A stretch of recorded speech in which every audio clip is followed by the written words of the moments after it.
Hi, and welcome to the Dinner Agenda. This is Bo. And this is CeeLo. You sound like you're in a really good mood, CeeLo. I don't know, I just felt like singing. You did you? Yeah, I don't know why. What's going on with you?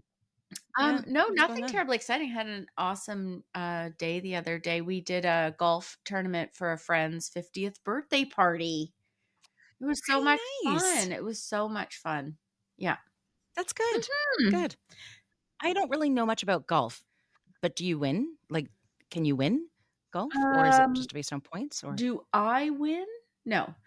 well, I don't know. Is there like such a thing as winning in golf? Or I have no fucking There is clue. winning.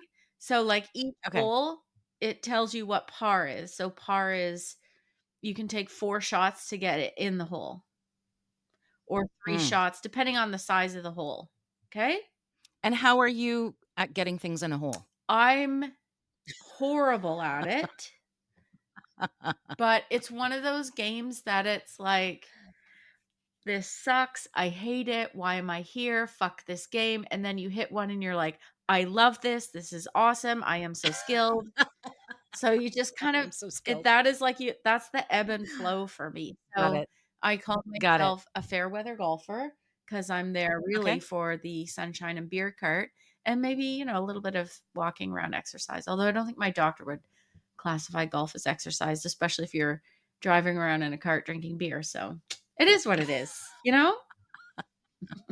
I hear you. Hey, you know what? We can classify exercise as we want, and to me, that is exercise. So you're good. Good on you, CeeLo. Good on you. Yeah, good times, good times. How are the renos Yeah. going? Oh, they are definitely underway. They're getting closer to getting finished each week. So we've actually got the flooring all down Yeah. now on the main floor. Oh my gosh, CeeLo, it looks so good. It Ooh. looks so good. I was so stressed about, not being able to envision how it would all come out, and it's just beautiful. It's stunning. I really, really like it. And so we're having the countertops, the quartz countertops going in soon. And I'm really kind of looking forward to seeing how that Yeah, looks. no kidding. But I have this, I, I don't know if you remember in my kitchen, I have this old, original 1950s kitchen table Yes. with the red chairs, and it's in such pristine condition. And I absolutely adore this vintage, Yep, retro, whatever we want to call it, table. With the new countertop, though, we are creating a breakfast bar, yep. right? Because we had to buy like 2 slabs of quartz, so it just makes sense to utilize as much of it as we can instead of it being thrown out, right? Yeah. So we're gonna be doing this breakfast bar, but then I'm not gonna have room for this beautiful table, and I'm a little bummed at that. I have to say, like, I actually had a conversation with Dave one evening in bed where I was like, "Look at maybe we don't do the breakfast bar. Maybe we just do a regular quartz countertop the same size that we have right now, and then I can keep my beautiful little table." And Dave's like, "But you know what? I don't think we should be planning our renovation around one retro table." Yeah. You know what I mean? It's So, tough when but you I love do a love it. piece so much to not plan I it all do. around it, but I'm Mhm. pro breakfast bar. I think it's awesome. I mean, Yeah. for me, I think for the kids it'd be great, but I I love that little table. Is there anywhere else that you can use it or kind of Mhm. put it Not as really. I think if I had been an old-fashioned Italian woman, I would probably have had a full-on kitchen in the basement as they normally do, Yeah. but I don't. I have just a normal recreation room in the basement, like big TV screen, blah, blah, Yeah. blah. It wouldn't go down there. It would literally just be sitting somewhere as, as nothing. So I'm gonna What have about to if sell it, you, but I am like, going to. convert it into an office desk and put it in your office or something? Oh, Like, silo. maybe something fun like that where you have your little retro corner. Oh my god, wait a minute. Just a second here. Maybe we make it a games table Oh, yeah, baby. in the basement. Yes, total. Okay, so you just made me okay, I'm gonna have to think about this. You might just have saved my table, I'll have to Yeah. see. You know what? Let me have a conversation with Mel and see what she thinks about the green velvet poker table topper and see if this would be a good gaming table, get her opinion. I think you should suck it. You I should should suck suck it. it. I can get her to look on the auction and see if she can find another green velvet, like, No, table topper. Okay. no. I do not want your wife bringing goods over to my house now Oh, from this come freaking on. auction. No, Did I tell no. you about the she bought things that she thought were anti-snoring to help you to stop snoring, okay? What? And What? she What did bought she buy? 4 I don't even know what they are, okay? And apparently neither did she. The story goes on. So 4 boxes of these things come home, and I'm like, "What are these?" And she's like, "Oh, they're things to help you stop snoring." I'm like, "You need 4 boxes? Like, what do Okay, fine." So she's like, "Take 2 up north, keep 2 here. It's awesome." So when I'd opened up the What are they though? trailer a little Like things that go up your nose? What are they? well, Explain what they. hold on. 'Cause Okay, when I okay. took the 2 boxes up north and I was kind of, like, Mhm. unpackaging it, and I'm actually reading the label, and it's, like, for a CPAP machine. It's not even like we don't have a CPAP machine. Anyways. So I saw my brother this week, and I gave them to him because he has I don't even know if they fit his CPAP machine or if he needs them, but I'm like, Oh "Here you go. my Have fuck. at it." CeeLo, like she just went and bought She them off the auction. This is Yeah. great. This is great. She Oh my god. Yeah, she's very anti-snoring, so anything like, she's gonna put a pillow over my head maybe at some point if I if I ever if I ever die in my sleep, make sure they do an Uh-huh. autopsy on me to make sure I wasn't suffocated, okay? Okay, got it. Oh fuck. You know what? This I know you hate it, but it is so fucking entertaining to me that Mel has found online auctions. It is Well, fucking on the plus awesome. side, she did buy another ice maker Oh, for a cousin CeeLo. for a cousin. Oh, for a Yeah, cousin, not for no, you not guys. for us. Okay, okay, And it is handy. It made a lot of ice. It's okay. perfect. It's my own Well, you know proof. what? Then maybe I should ask her to look at, if she can see any if through her auction, viewing, if she sees what tables like the one that I have go for, just so that I have an idea if I do end up having to sell it. Oh, well, for that, you might wanna go on, like, Kijiji or Facebook Marketplace or something. Yeah. Yeah, that's true. It's hard though because it's one of these, it's kind of a little unique. It's got those I'm gonna have to look up the right terminology, but it's got these 2 little red flowers, which is a little bit more rare, Oh, of a design for this type of table. got So it. I haven't been able to find anything equivalent, but we'll It's see. so cute. I'll I see. love the fact that it looks like it belongs in a diner. Me too, and I just love it, and it's original.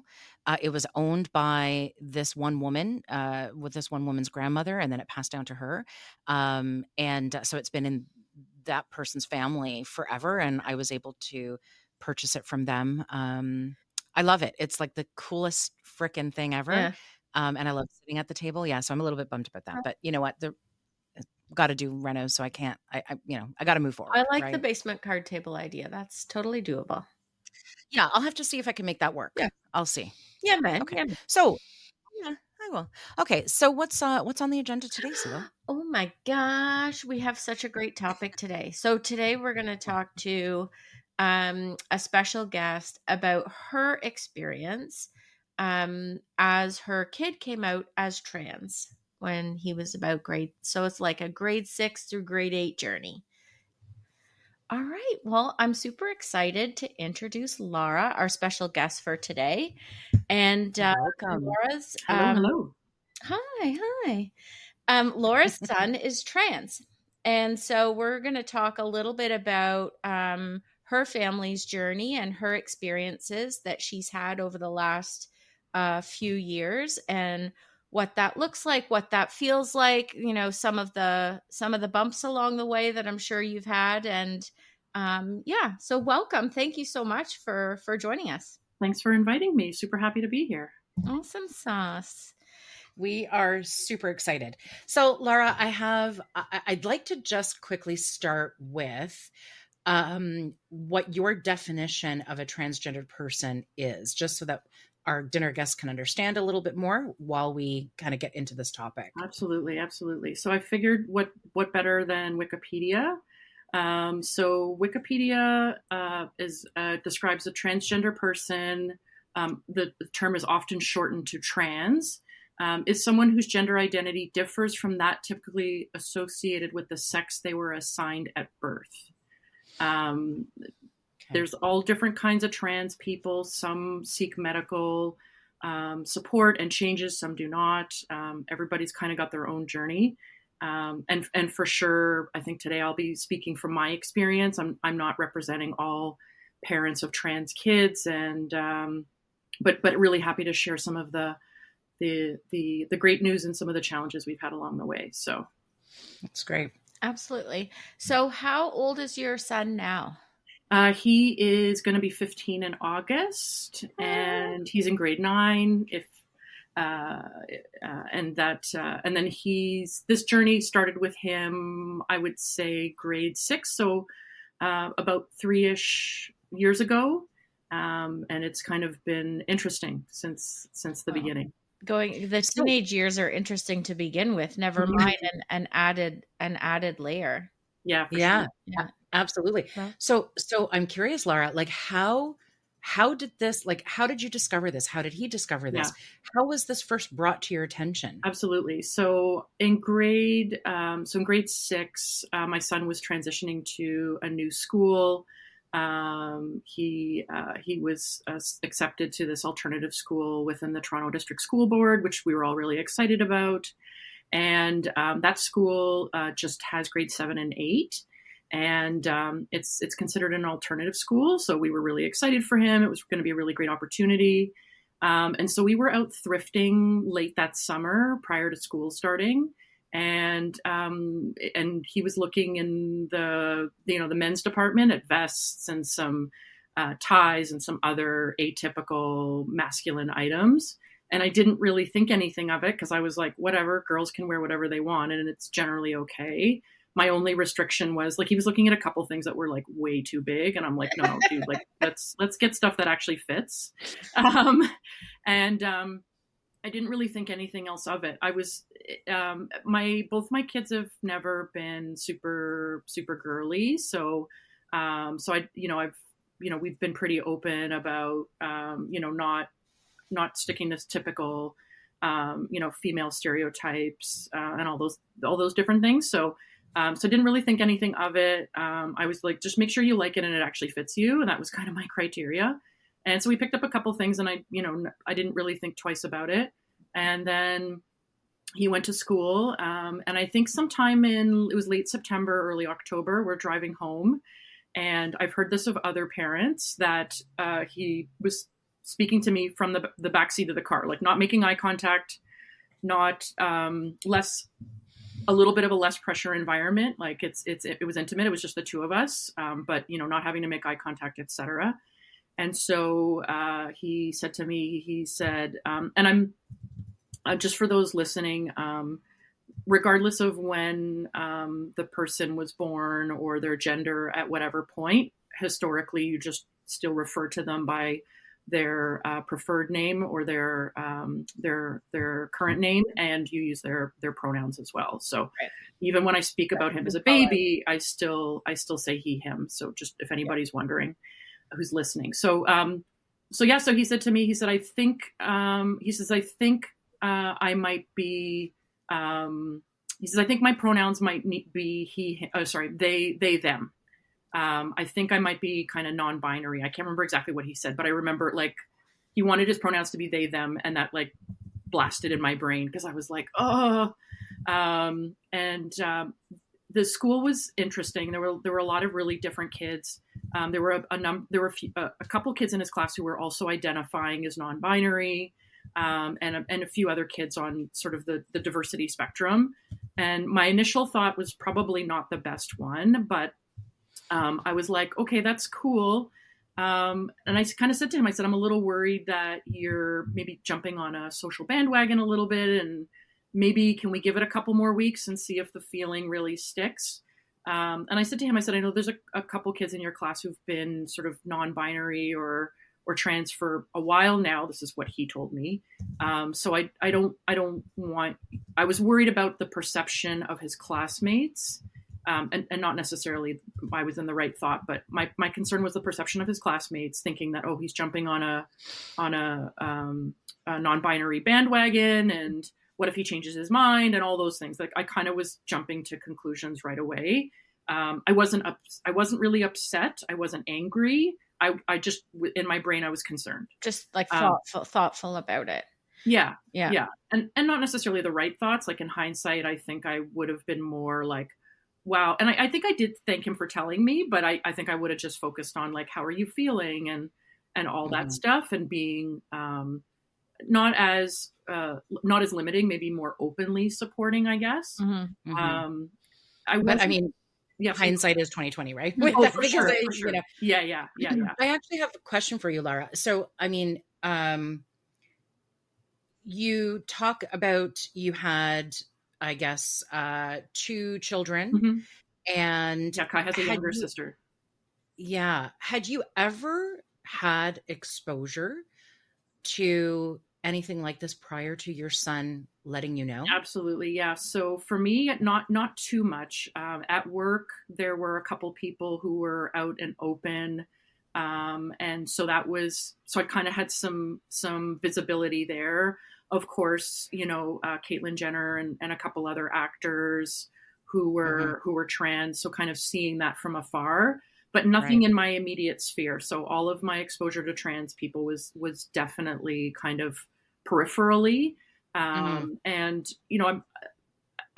the acceptance piece has never really been an issue for us. It's just the adaption piece. I think that's really been a challenge for us. I know that's not true for everybody's journey.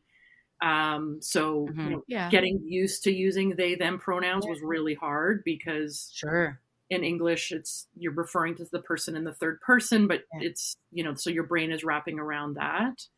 So that was the challenge, but yeah, there was little to no exposure, no direct exposure. So it's just new for both of us.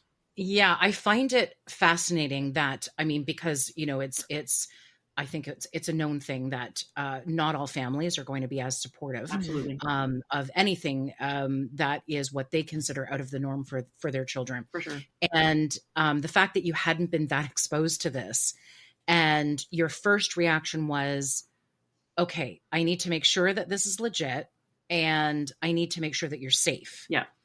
Instead of any negative kind of connotation of like, no, that can't be. And so, I mean, I applaud you for that, because that was a very first instinctual reaction that you had. So when you say, looking back, you think that you might have handled it a little bit differently, I would say, I don't think you could have, but I think you handled it smashingly, given the circumstances.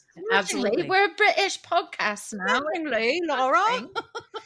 I was going to say, as soon as you said, we were in the car, and I'm like, oh my God, I have the best chats with my kids in the car, because it's usually just me with one of them, and we're driving home from practice or something. And that seems to be when I get all the goods out of them, where they're willing to share kind of something. Yeah. The other thing that you said, which I find is kind of curious, and it made me think, when I came out 800,000 years ago, when I came out a long time ago, one of my sisters said to me, well, it's all good, but if you change your mind, right? And so the inkling is, like, this is brand new information to me receiving it. I just got it seconds ago, but for the person telling you, they've been thinking about it for a really long time. Right. Yeah. And so that's a kind of that awkward moment where it's like brand new for you. And how do you kind of quickly adapt, especially when it's your kid talking to you, where your immediate go-to, hopefully for all good, loving parents, is, making sure they're safe, talking to them, making sure they know it's okay to explore and figure it out. Yeah. And in hindsight, and speaking to him, like, he knew where I was coming from. He didn't entirely disagree, but I think, like, for sure it could have gone way worse. Absolutely. In my brain, it couldn't have, because I feel like I've had a lot of really great exposure at work and in public, and trans people, like any other, either non-binary, gender or sexually diverse person is a person, right? So Yeah. Yeah. you don't have to always understand it, but like learn to accept it, right? Yeah, absolutely. Yeah. Be So kind, have so empathy. yeah, actually, always, yeah, like lead with empathy, lead with curiosity, Yeah. right? Yeah. So, Mhm. so he was okay with my reaction. Like he didn't disagree, he didn't protest. I don't know if he felt that he could have. For sure, I guess it could have gone worse. And sorry, Laura, how old was he at this point? So he was, This was grade I 6, guess, right? yeah, like 12ish. Yeah, 12. going Okay. into grade Okay. 7. Yeah, so he was in grade 6. So maybe, yeah, I guess 12ish. Yeah. Yeah. Um, Okay. and so I think he just turned 12 because yeah, his birthday's in the summer. So yeah, I think he just turned 12. Mhm. So yeah, so it was a bit of a shocker. And then I said, like let's kind of let the dust settle and revisit it. If you're still feeling this way, cool. I said, do you want to tell dad or do you want me to tell dad? And he's like, can you tell dad? And I'm like, okay, no problem. And my husband was okay with it. He had way less exposure, etc. I think both of us were kind of like, What do we do? okay. Yeah. Right? Like, what does this mean? Yeah. And we didn't like jump to conclusions in terms of like, oh, we have to put him on testosterone right away, or oh gosh, now we have to worry about top surgery or whatever. No, it was just because he was identifying as non-binary, so Yeah. so it was just like, okay, them they pronouns, and we were both, my husband and I were both like, wonderful, okay, let's try this. Yeah. And so we did. Like we didn't always get it right, and I think also for anybody interacting with somebody who might have different pronouns, or they're transitioning or their pronouns have changed. I think the big learning is like, don't make a big deal out of it. Take the correction. Oh, sorry, and then like acknowledge it and then Right. keep going. Yeah. And so we would do that, and he would catch us, and we'd be like, oh, they, or like Yeah. they and them, and then trying to adapt. And then it so that went on for a while. My mom was pretty good about it. My in-laws were kind of not as good about it. All the friends and stuff, I think it was just an adjustment for everybody. Nobody really cared, but it was just like, oh, I have to make this switch in my brain to use the correct pronouns. So that took a little bit of practice for everybody for a little while. And the feeling stuck. I revisited it with him a few weeks later, and he was like, yeah, this is something I want to do. We were like, okay. Yeah. And we told the teacher, in subsequent conversations later, he said he was using different pronouns at school already. So the school, the Toronto District School Board was quite, we've never had any issues. They've always been really inclusive. The teachers are great. They updated report cards, no problem. So it's always been really good. So at some point, I don't remember exactly when it happened. I think it was over the winter, like January, February, maybe ish. It was like, okay, now my pronouns have changed to he, they, or they, he. And we were like, okay. So the he was a little bit, we were kind of gravitating to the he, because we were like, okay, we can do, this is easier linguistically, and always trying to, Of do all the the they. things that you're faced with, you're like, but the grammar is not right in my Yeah, well, brain. it's just, Yeah. it's just in how your brain's programmed, I right? know. So, Well, I'm going to ask you if we can just deviate for 1 yes, second, just absolutely. to help me understand this. So, when you use the pronoun they, Yeah. why? Like, what is that? Because you identify as both? Yes, So or it can neither? depend on the Okay. person. It can really depend on the person. Okay. So I think in his case, my son's case, it was like he didn't specifically identify as one or the other. Kind of felt in the middle. And gender really is a social construct, right? Like what says, aside from physical anatomy, what makes a woman, what makes a man, right? So is it a short haircut and a tailored shirt, right? Like, does that make somebody a man? Does it as a suit? Like there's all these stereotypes, right? And these gender constructs, and we know from hundreds of years ago, boys wear pink and girls wear blue. Like there's all this stuff, right? So and it's changing and evolving as well. So so it was like, what do you feel like? And so he was in the them they space for a while. His clothes we kind of were switching to more sort of gender neutral clothing. sort of like not specifically masculine, not specifically girly, kind of neutral colors. An androgynous kind of fit. Yeah, all that stuff, Yeah. right? And I was like, okay, cool. So he wasn't wearing like super skinny jeans and none of that stuff anyway. So it was kind of easy to kind of evolve out of that. And then sometime over the early winter, it was like, okay, now my pronouns are they, he, and we were like, okay. And then around May, June, closer to Father's Day, he was like, no, my pronouns are he, him. And he was starting to kind of prefer sort of either more masculine stuff or clothing and things like that. Right. And we were just kind of going with the flow. But then summer hit, it was like May, June. So now we're having to like, okay, well, what do we get you to wear for the summer? He's my oldest. So kind of like he picks the clothes and my youngest kind of inherits some of them. So this was like a whole new, cause for 12 years, I was not shopping in the boys department in any store. Right. So kind of had to learn that whole experience. And then at some point, I think it might've happened at the beginning of that year. We had a few mental health providers engaged in our family for a couple different reasons. And then we were referred to a really great program with Central Toronto Youth Services. It's called their, what is it? Families in Transition, and they emphasize the TRANS. And it was a really, really great program. It was free. It was, they had a group therapy for adults or the parents, and they had a separate group for the kids. Not all adults participating in the program had kids in the program. There were a couple adults in our group who had like already adult grown children. And so they were trying to educate themselves so they could kind of reconnect with their kids.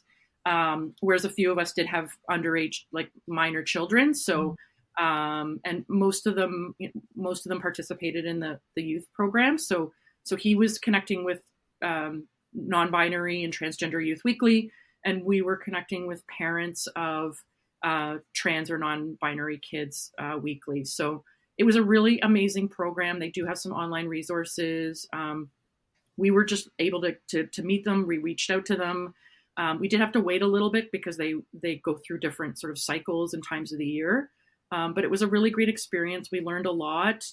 It dispelled a lot of our concerns and fears in terms of, you know, will he be okay? Kind of what does medical support look like? Sort of what's, how is he self-determining person in the medical system? At what age? So all of these just sort of, we went really deep. Each week was a different topic. Initially, it was a lot of understanding what being trans and non-binary is, and what does gender mean, and versus sexuality, and because those are two very, very different things. How I feel about myself as a person and my gender is different than who I'm sexually attracted to. And for those who might not be aware, that those are not necessarily linked. So yeah. Absolutely. So, okay, I've got a couple of questions for you. One first, and then I'll let CeeLo ask her a question because I can see she wants to. Fine. All And I'm just blathering on, so I'm not helping. No, it's all good. I'm good. So fascinated by this. I love this story. I love learning about this. The question that I have is, so you had made a comment about how for the first 12 years you were shopping in the girls department for both of your children, and now all of a sudden it's switching. Did you have a period of time where you actually mourned the loss of having a daughter? That's a really great question. For a really long time, my husband and I, our attitude was like, and we said this vocally, like we modeled, we have a good relationship. We've been together a very long time, even before getting married and having kids. So we had a super solid relationship. So we just really tried to model our relationship to the kids. And the messaging from us was like, don't grow up to be a jerk and don't partner with a jerk. Right. Right. Like, like the person, Yeah. the person you partner with should, treat you well, should treat you like an equal, should respect all these things about you. At no point did I say to my kids, oh, you have to get married. You have to have like, I was never like, oh, my girls are going to grow up and I'm going to be mother of the bride and we're going to have this sort of 50s classic experience of life. And I said to the kids too, I'm like, you don't have to get married, and you definitely don't have to get married and have kids. Yeah, see, that's the mother of this generation, of this time. You know what Yeah. I mean? That's Yeah, not for sure. how Yeah, we grew up. for Yeah. sure. Yeah. Yeah, Okay. for sure. And so and I think I did get some of that progressiveness from my exposure in my workplace, and just kind of being open-minded and not sticking to stereotypes. I wasn't super like, oh, you can be absolutely anything you want. I wasn't against that, but I was like, whatever you want to do, you have to get an education, you have to apply yourself, right? Like, you're not going to wake up one day a rocket scientist. You're not going to wake up one day, you know, and you know, I don't know, a famous painter or something. You got to put in the, whatever you do, you got to put in the work, kind of thing. And so I don't want to say that I kind of mourned it. It was just like, okay, now who is this person? And kind of, I used to know this person, but now I maybe don't know this person as well as I thought I used to. But at their core, your kids are your kids. They're, you know, he's a good kid. He's curious. He's articulate. He's pretty smart. But it's just like, okay, now there's this exterior part, and it's how he feels about himself as well. So, you know, the gender dysphoria wasn't necessarily always a daily issue. But sometimes, you know, even now it's like he doesn't want to, you know, because there's been no changes to his body, right? So he doesn't want to see himself in the mirror. So sometimes it's like, okay, leave the lights off, get in the shower, take off, you know, get undressed. Give me your clothes, and then like, so how do we support that? Sometimes it's what he wears. Sometimes he wears a binder, which is a garment that sort of compresses the chest.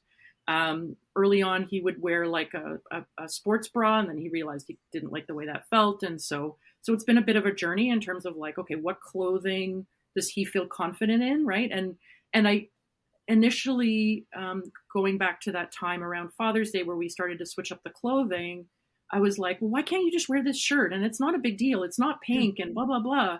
And he said something that really resonated with me, and it's kind of stuck with me. He said, I don't feel confident in those clothes. Right? Oh. I was love like, that. I love that.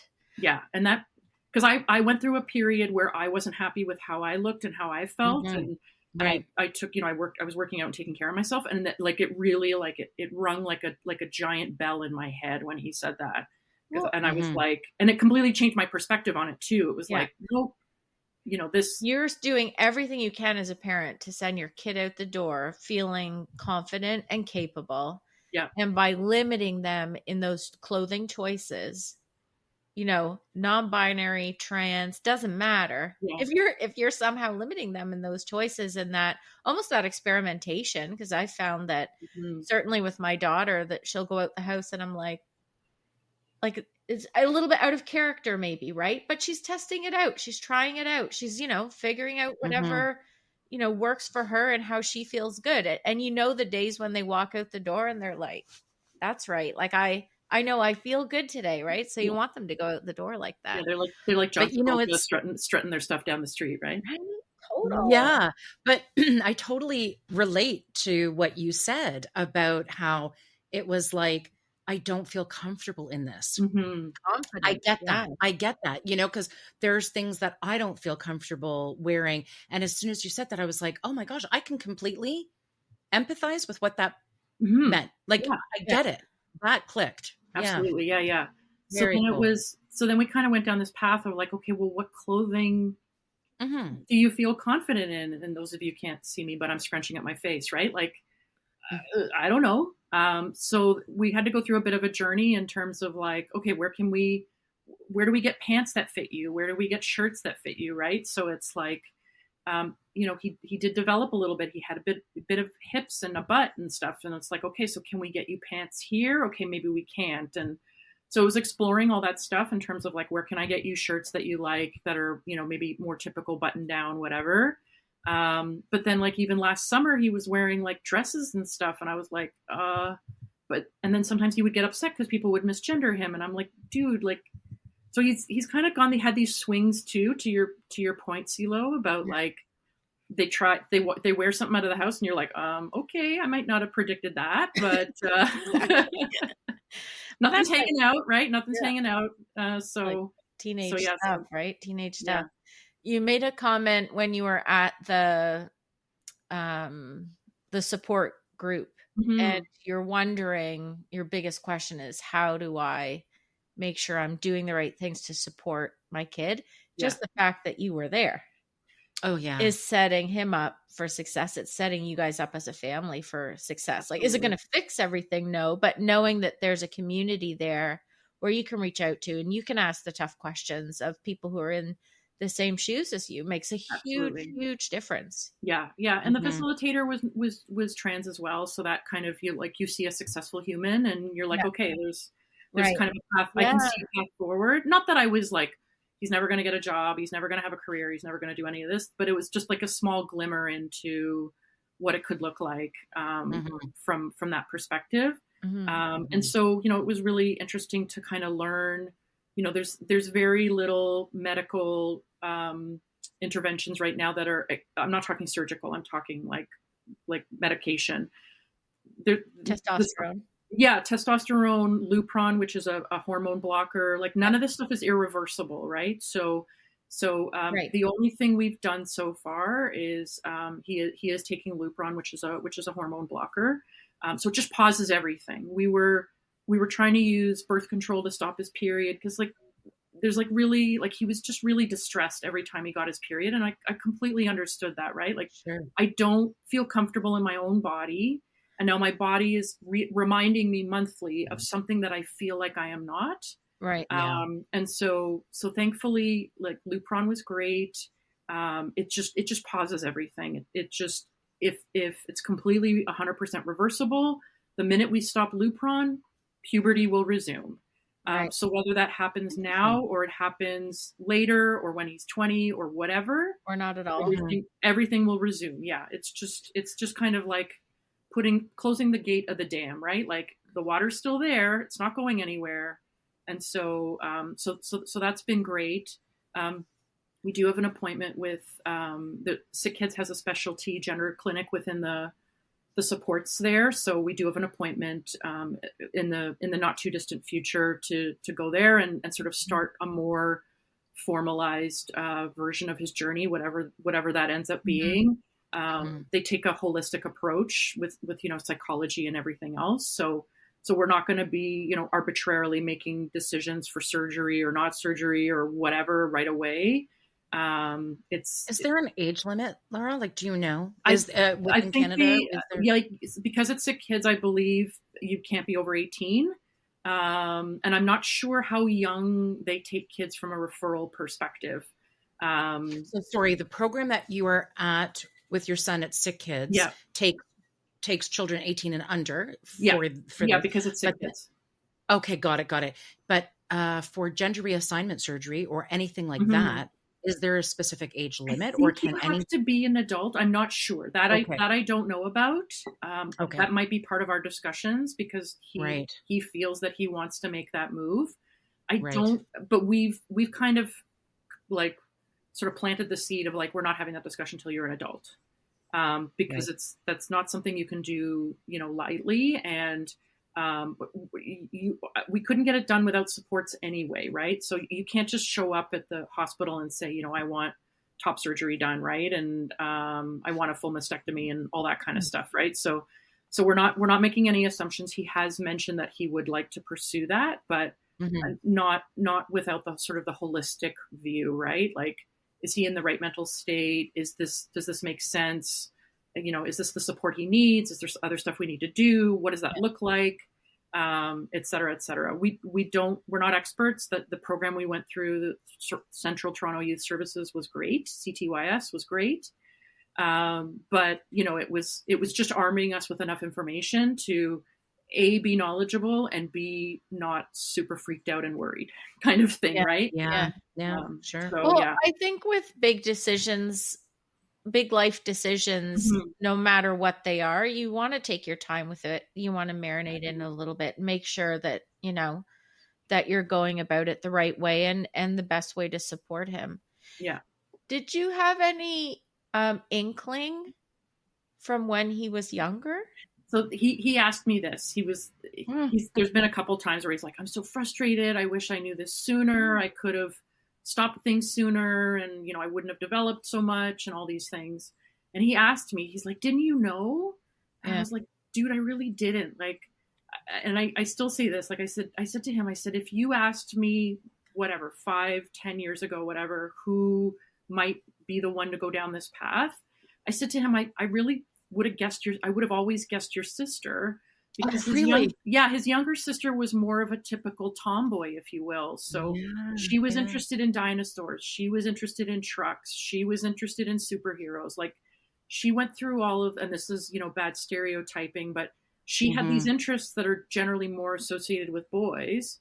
But with both of my kids, it was like, okay, you're interested in this today? Okay, let's go to the library. Let's get some books. Let's do some stuff. Like, I spent a lot of time with her at Reptilia in the north end of Toronto, looking at lizards and snakes. And I learned so much stuff about reptiles I never would have guessed in a million years that I would have learned. Love it. And we went to the museum and saw all the dinosaur bones and all that stuff. And so it's kind of, and I told him that. I said, like, because your sister was interested in these things, I might have guessed, okay, that kid. But and it's not that my oldest was like super into Barbies or super into like extra ultra girly things, but it was, he had a little I think we went through a little bit of a dinosaur and a little bit of a like cars and trucks and things, but not as deep as his younger sister went. So I really didn't have an inkling till that summer when we were thrifting and he was in the kind of the men's department, boys department, whatever.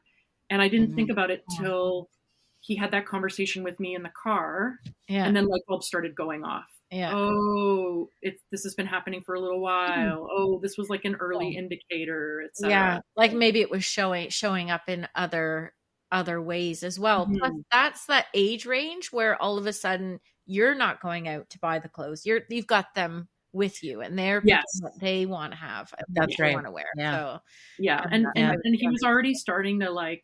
Both of them kind of got out, like they weren't in love with dress. Both of them weren't really like super interested in dresses, and so it was kind of like generic leggings and jeans and stuff, and it was sort of starting to evolve for both of them. But then it was like a lot of like track pants and hoodies and like that sort of generic stuff anyway, right? Like it's not like we were at Justice buying stuff with like glitter and vomit and pink and stuff, right? So thankfully. You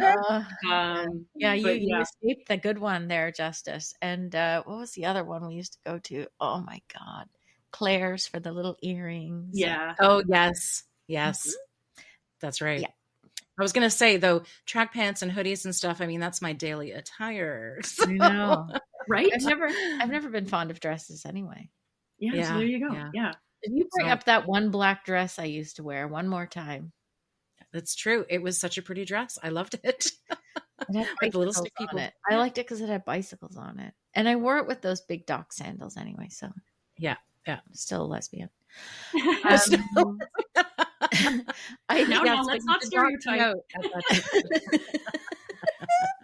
Well, every good lesbian has to have a pair of Docs when they first come out. I think I had 3 pairs. Anyways, that's a whole other episode. What I was going to ask you about was I did find as like this generation beneath us, below us, however, the generation coming up, our kids' gen, it is so different now in terms of how they view gender and the fluidity and the ability to question or, change their names. I was talking to my daughter and I'm like, oh, I haven't heard from, Emily or whatever in a long time. How, she's still at the same school. And she's like, it's not Emily anymore. It's Basil. And I'm like, oh, okay. And so, but then like a year went by and it was back to Emily. So I do find, and I love the fact that kids are feeling comfortable to explore and figure shit out. Because there was no way in hell that was happening when I was their age. No way at all. High school would have been even more horrible than it was. For sure. I think the one thing, thinking back to your earlier question was, the thing I mourned was the name a bit. My husband and I spent a lot of time picking his birth name, or now his dead name, I should say. Yeah. And so he did pick a new name that was inspired by his birth name or dead name. So that was I was glad he kept the inspiration behind it. Yeah. He was originally named after two grandparents, and we kind of cut the names and sort of put them together. Nice. And then he took the inspiration from just my grandfather's name. So so that was great. But so there was a little bit of that, and then after he came out as him, he was okay with his dead name for a while, and then I think by the summer it was like, no, I don't like. Doesn't fit. It doesn't fit. Yeah. And then the new name piece was like, okay, here we go again. And that took a while. We started to get really good with the pronoun piece, so that was easier. Yeah. And then we got the curveball with the name, so we were like, okay. But so you mentioned dead name though, and it would be it would be good to talk a little bit about, just to educate people on what that is. What is the So a dead name is when a person transitions, and in this case, I'll clarify that Kai has transitioned socially. So he's so there's nothing, there's been no physical modification kind of thing. So when they say you socially transition, it's your appearance, it's your pronouns, it's how you dress, it's how you present yourself to the world. Yeah. So we've made that transition, and then I forgot your question, CeeLo. Sorry. I was trying to educate and then got lost. I'm here learning to be on our episode of I Feel Old. You just forgot. Totally right. I didn't go to a different room yet that I can't remember why I went to. So yeah, that's right. Because you mentioned the term dead name, I had said. Oh, right, dead name. Yeah. So he socially transitioned, and then he wanted to be known by a new name, so we had to get kind of used to that. So the name prior to that is technically it's their birth name, but it's referred to as their dead name, because if somebody comes to work, if Basil comes to school and says, "I'm Basil, I'm not Emily," you don't want to call them Emily, because that's sort of considered their dead name. It's their old identity. It's something they don't connect with anymore. It's not the person they are anymore. Yeah. So you want to make every effort to not only respect and use that person's preferred pronouns, but you also want to make every effort to use that person's name. So like, if sometimes people get my name wrong and they call me Lara. Oh, sorry, my name is Lara. They call me Laura or Lori or, some variation, right? So if you don't like your name being inaccurate, like, and now you identify with a different name, you don't want to be called by that old name, right? So, so it's really important. Like, those are two really inclusive actions that you can take with a colleague or a friend or a family member to use their preferred pronouns, and make every effort to do that. Don't think about it as being inconvenient, or don't think about it as being like, do I have to? Yes, you have to. Yeah. If you want to be accepting of that person and you want to have a good relationship with that person, go with the flow. If they dye their hair purple tomorrow, great. Your hair's purple. Your pronoun is this. Fantastic. Your name is X or Y or whatever you choose. Fantastic. Go with the flow. Yeah. It's kind of like letting go of those judgments or those prejudices or those, learnings, if you will, that life must be a certain way and people must behave a certain way and look a certain way. And, life has changed. Times have changed. I mean, we talk about, well, CeeLo, you made a comment about how amazing it is that, in this day and age, there's so much out there and so much more acceptance and understanding. I can tell you, I went to school for early childhood education. So it was learning about the developing mind of a child, all the way up to, the age of 14 at this point. And not in one textbook, in any of the psychology courses that I had to take, or any of the, how brains develop and all that other stuff, nothing was ever taught to me about this, ever. And so that was in the 90s, right? So, it's early 90s. We don't have to go that far there, CeeLo. But I'm just saying, it's not that long ago. No. And if you think about the age that we're at right now for CeeLo and I, you know, we were brought up still. So it's really like CeeLo's generation, a kids generation, Yeah. that are going to start having this better view and better acceptance of what the older generation would consider abnormal. Yeah. Laura, there's one thing I wanted to mention to you, and it's just you know, because I was doing a little bit of reading before we actually met with you today. And, you know, I'm so glad that we're doing this because you're really providing a lot of education on just this topic, but mostly on how to navigate your own reaction for someone who has come to you to say, you know, this is who I believe that I am. And one of the things that I remember reading when I was doing a bit of research was that LGBTQ children who are basically rejected or cut off from family support when they go and like turn to their family for assistance and support, when they're cut off, they're more likely to experience physical and mental health problems. And the majority of them tend to experience suicide, violence, bullying, drug and substance abuse because they don't have a support system. They're left to navigate this by themselves. And 81% in a study that was done, it was one of the largest transgender surveys to date that was done.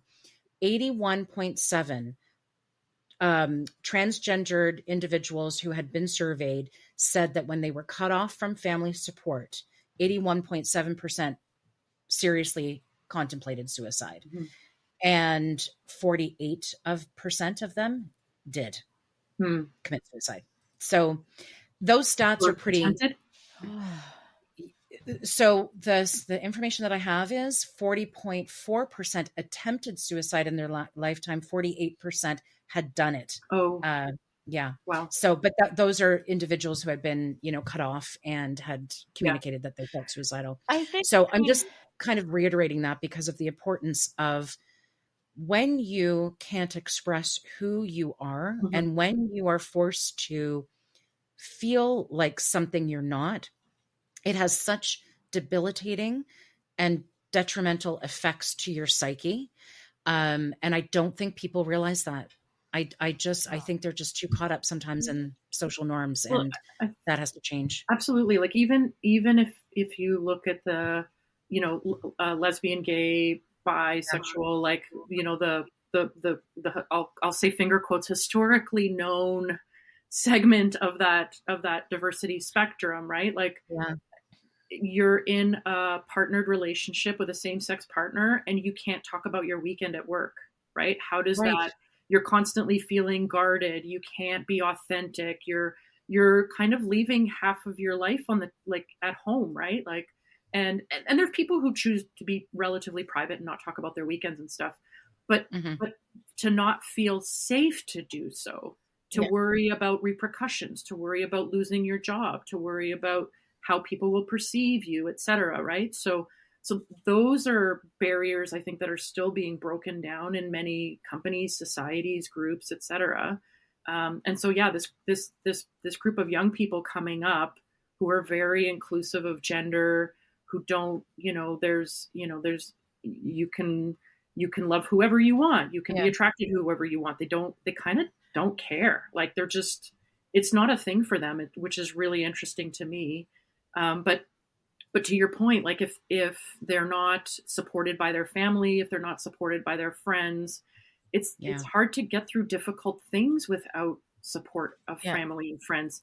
Even just difficult things. My job is difficult.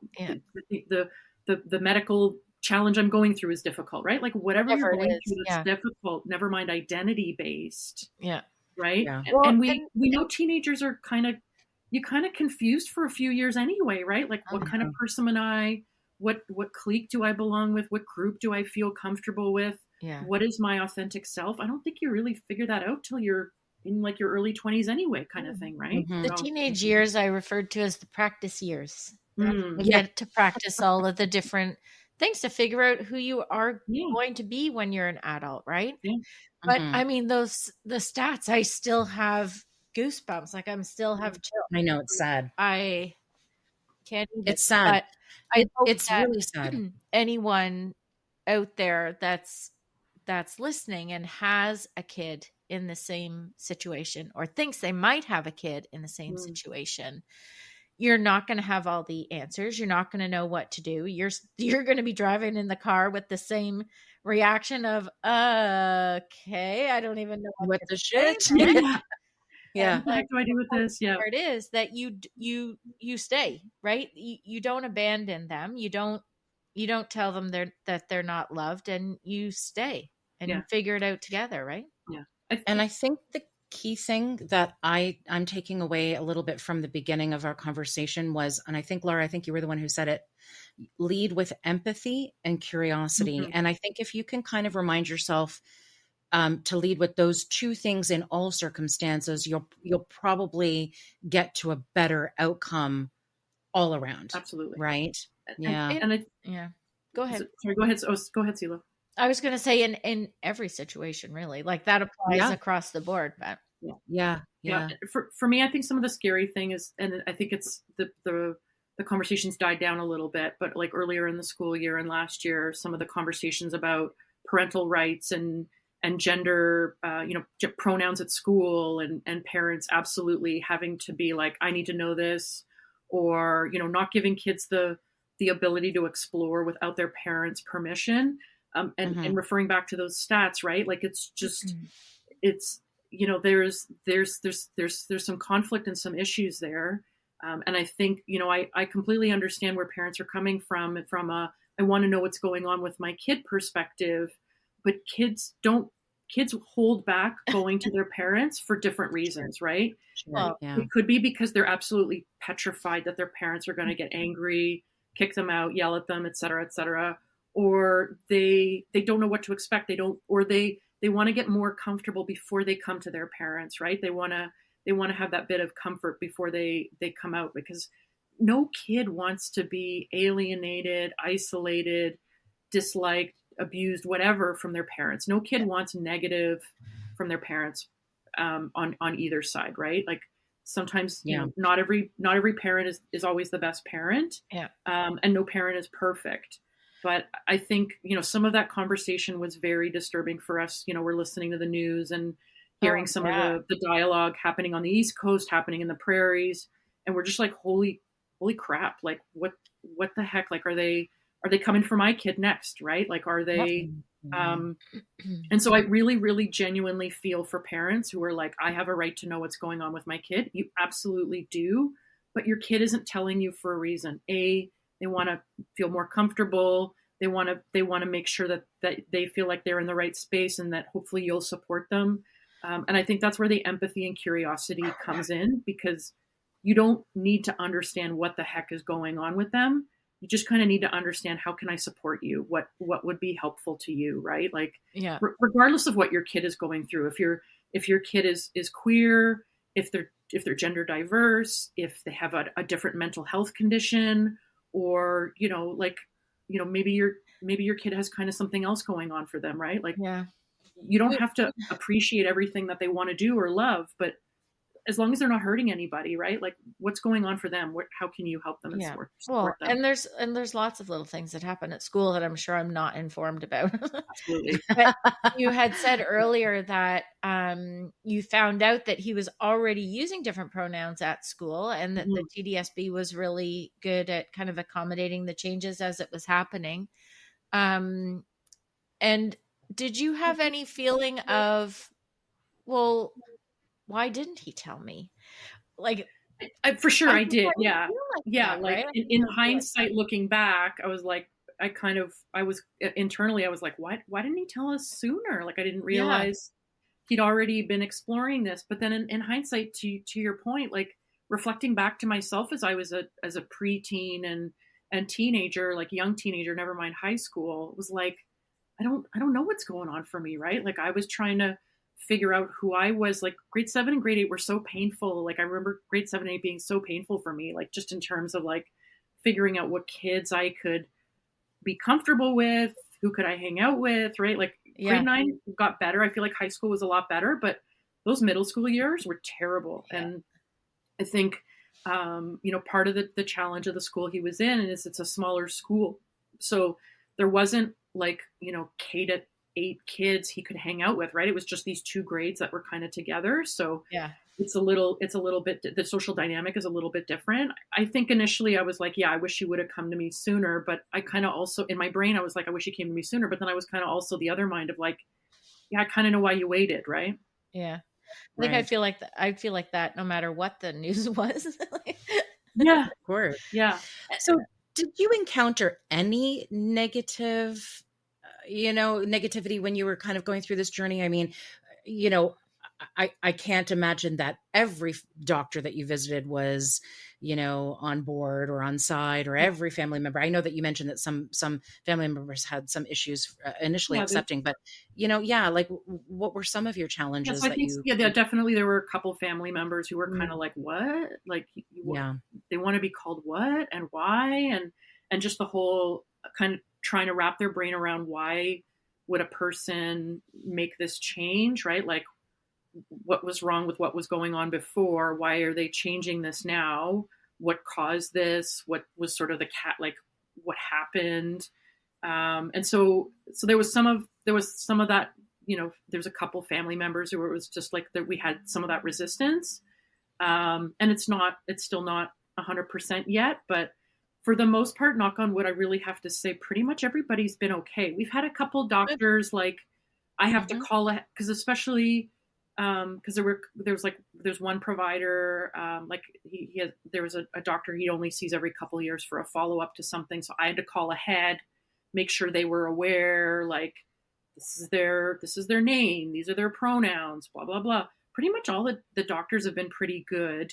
um, Even, like, initially when my husband and I got together, I didn't take his last name, and people were like, oh, the doctors are going to be confused. And from when the kids were little, it's like, does your husband have the same last name as you? Do your children have the same Yeah. last name as you? So I feel like the doctors were a little bit ahead of us from that regard. The preferred name piece has been a little bit tricky, because it's like not every doctor's system has a space for a preferred name, or like, unless you legally change their name, it's like they have to kind of figure out where they can, their legal Use name it. is this, but they don't Yeah. want to be called that. That's their dead name. So it's like, where in their system do they put Yeah. this new name? So there's been a little bit of like some slight hiccups with that, but there's never been any physician who, or any other person sort of in our support sphere at school or medical or whatever, who's like, no, I refuse to do Good. this, or that's Yeah. unacceptable, or heck no, that's got to go. Like, none of those attitudes, thankfully. um, Hmm. I feel like maybe this isn't the first time this is happening in these spaces. So Right. in some ways now, as a parent, I'm benefiting from other people's previous experience, right? Like, Yeah. is this what it looked like 5 to 10 years ago? Probably, maybe 5, probably not 10. Yeah. Um, and so I really feel like we're kind of in a better spot, where medical field is kind of like, yep, this isn't the first time we've been through this rodeo. Hmm. Teachers, especially in the public board, not the first time we've been in this rodeo. So we've kind of benefited from some of that. And then Hmm. just on the family piece, there's been a couple of bumps in the road, and but even with our religious community, our synagogue was really great. Kai was I'm surprised to hear that, quite frankly, but I think that's fantastic, So we go to Yeah. we go to a Reform synagogue, Hmm. which is sort of, for those who don't know Judaism, it's sort of like the United. If my rabbi hears this, I hope she. United Church of Yeah, I don't. I hope her hair Yeah. doesn't curl, but yeah. So it's kind of like the closest thing to a United Church version. So Hmm. there's like 30% of the families in my congregation are mixed families, i.e., not both parts of the couple are Jewish. Hmm. They're openly accepting of LGBTQIA 2S members. Hmm. So there's acceptance there. There's the leadership is female. So when Kai was going towards his, it was at that time we were working with them, they. So instead of bar mitzvah or bat mitzvah, there's a plural, which is b'nai mitzvah, which they use Oh, for either like twins, where you have a boy and girl, or they'll use it for them, they. So that was like, okay, he's having a b'nai mitzvah, not a bar mitzvah or a bat mitzvah. And then once it transitioned, before the event happened, I sent out invites, and it was this plural term. And then as he identified as he, him, I had to kind of email everybody and be like, okay, now it's actually a bar mitzvah. And there wasn't really much material difference, but except if anybody was looking for a card to, to wish him well, it made card shopping a little bit easier. But yeah, the congregation's been they didn't really blink an eye. They were cool with the pronoun changes. They were cool with the name changes. Like, it's been awesome. Really nice. Like we've been really fortunate. I know not everybody has that experience with their religious communities. This is kind of the congregation we joined when the kids were, when my oldest was still a baby. So, so it's been really good. They've been really supportive and open. That's good. So yeah, it is. So Laura, so where do you go from here then at this point? So what's on the near future horizon for you and your son? Absolutely. Yeah. So my son has a couple other diagnoses that make sort of life a little bit difficult. I feel like in some ways the transgender piece is, and I say with finger quotations, the easy piece. Like the dysphoria happens, right? Like there's some days where he's not happy with himself. He doesn't like the way he looks. He doesn't like, I think we sometimes have those days, but for him, it's, obviously more intense. So we're trying to support him through those other challenges right now. But I think, with the appointment, coming up in the next while with sick kids will be interesting. I think we're all kind of open to the journey and, hopefully receiving kind of this wraparound care in terms of like, what is the right path? How do we best support him? What does that look like medically, psychologically, socially, all those pieces? And so just sort of like, how do we continue through high school? Kind of what does that look like? And then just, I've just kind of gotten better at like, we're going to take it a day at a time. We're going to take it a week at a time. We're going to take it an hour at a time. Yeah, perfect. But I kind of feel like the transgender piece is in some ways the easier piece, but it's not 100% easy, right? Like, he sometimes gets misgendered. He doesn't have like atypical, like, or if he's not wearing specifically like boyish clothing or, like he's not wearing whatever, like, and people look for those social cues, right? Like, how do I refer to you? I don't think we're all open to saying, hey, what are your pronouns?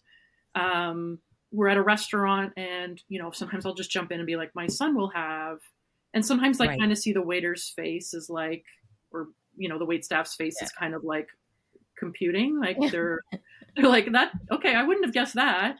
But nobody, they just like, no problem, whatever. Right. Like nobody has any issues with that. So I think the next few months will be really kind of telling for him in terms of what's next, what's sort of, we haven't really had any perspective in terms of a long-term horizon in terms of like, yes, it makes sense for him to have top surgery. And what that means, if anybody's asking, is that's sort of the loose term for it. I don't know if it's exactly called a mastectomy where they remove the breasts and they do kind of nipple reconstruction and all that stuff. So, people call it top surgery because that's sort of the part of the body that is being surgically altered, right? Yeah.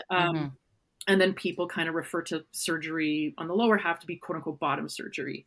I'm sure there's better terms for it. I'm sort of using the kind of the common vernacular, but we're absolutely not jumping into any of those types of decisions lightly. And, we want to make sure we're supporting him, but also recognizing that we might need more runway before we can do some of that stuff. Yeah.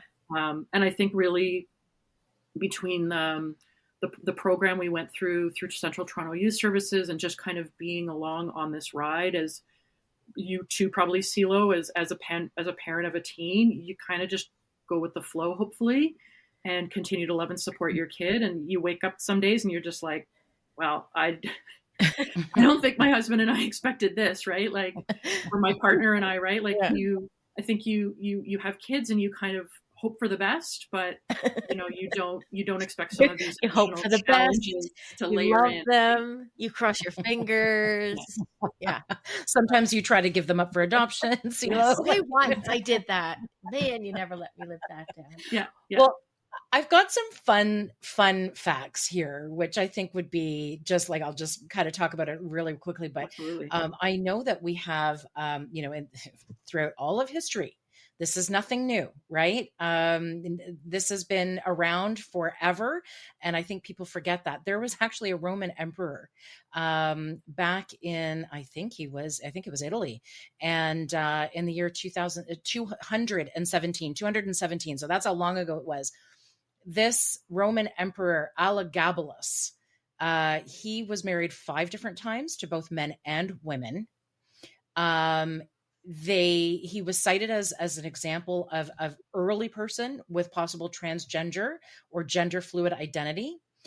He was consistently seen in court wearing women's cosmetics and women's dress. And he had offered a very large amount of money to any doctor back in that day who could surgically equip him with female genitalia.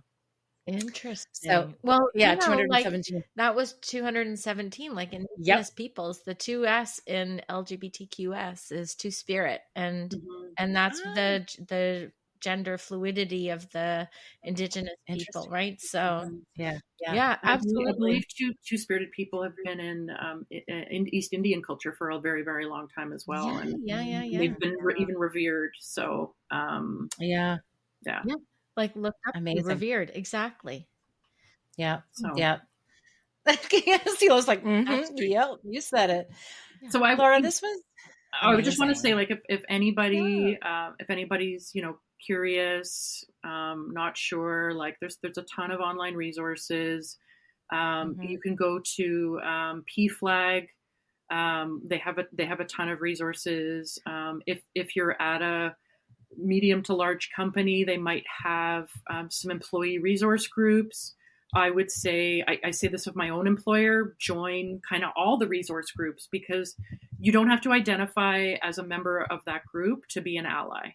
And everybody's looking for allies, whether you identify as a person with a disability, you identify as being on the 2S LGBTQIA spectrum, you identify as a person of a diverse background, culturally, ethnically, globally, whatever, right? So I would say just be open and kind, and just try to accept people for the way they want to be accepted. You don't necessarily have to understand it. I know I even still have conversations with people in my own family where it's like, I just don't get it. I'm like, you kind of don't have to get it, right? Like, I don't entirely get it either. It's not my experience. It's my kid's experience, right? So, so just do your best to be kind as you would to any other person. And, whether they look male or look female or something in between, or you can't figure it out, don't worry about it. Doesn't matter. Doesn't matter. For people. Yeah, it's so true. Some of those resources I'd love to include in the show description. Yeah, I'll get you some links. Yeah, that's great. Great. Good. Lead with curiosity and empathy. I just love that so much. Yeah. Laura, thank you for educating us. Thanks I really do appreciate It's that. been a pleasure. Yeah, it was a real pleasure. And keep in touch with how this goes on for both of you, and how your son navigates this as he gets older. Yeah, absolutely. The next few months will be wish you the interesting. best. So we'll knock on wood. We'll see how it goes. Yeah, absolutely. Thanks so much, Laura. Thanks, guys. Thanks for taking a seat at the table today. We love our dinner guests. Don't forget to subscribe and follow The Dinner Agenda on the podcast platform you use so that you don't miss any new episodes. You can also follow us on Instagram and Facebook at The Dinner Agenda. We look forward to hearing your comments, questions, and even ideas you may have on future episodes. Thanks for taking this journey with us.